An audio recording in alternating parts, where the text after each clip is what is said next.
அன்பு நண்பர்களுக்கு டாக்டர் சர்வானந்தாவின் இனிய வணக்கங்கள். ஔவையின் கூற்று உத்தமன், மத்திமன், அதமன் என்று மனிதர்களுடைய எண்ணங்களை 3 வகையாக ஔவை பிரிக்கிறாள். அதை ஒரு செய்யுளிலே சொல்லுகிறாள்.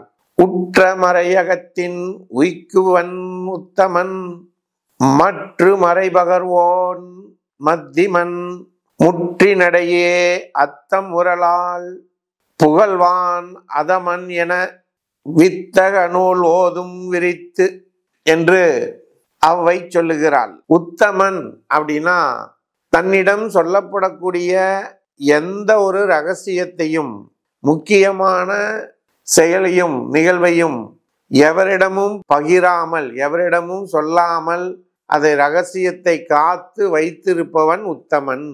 மத்திமன் என்று சொன்னால் தன்னிடம் சொல்லக்கூடிய அந்த ரகசியங்களை தான் காத்து வைக்காமல் அதை மற்றவர்களுக்கு சொல்லுபவன், அவன் மத்திமன்.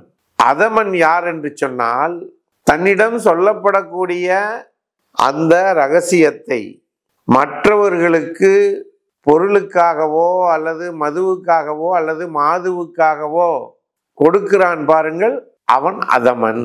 ஆகையினாலே நண்பர்களே, நம்மிடம் ஒரு ரகசியம் சொல்லப்படுகிறது என்று சொன்னால் அதனை கட்டி காத்து ரகசியம் சொன்னவர்களை காப்பாற்றுவது தான் உத்தமமான செயல், உண்மையான செயல், நன்மையான செயல்.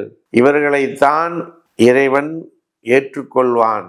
மற்றவர்களை எல்லாம் காட்டி கொடுப்பவன் என்றும், விற்பனையாளன் என்றும், கயவன் என்றும், கள்ளன் என்றும் உலகம் தூற்றும். ஆகையினாலே இந்த மண்ணிலே பிறந்து மண்ணிலே கிடைக்கக்கூடிய அத்தனை சுகங்களையும் அனுபவித்து வாழக்கூடிய நாம் உத்தமனாக வாழ்வோம் என்று கூறி வாய்ப்பளித்த சர்வம் யூடியூப் சேனலுக்கு நன்றி கூறி விடைபெறுகிறோம். நன்றி, வணக்கம்.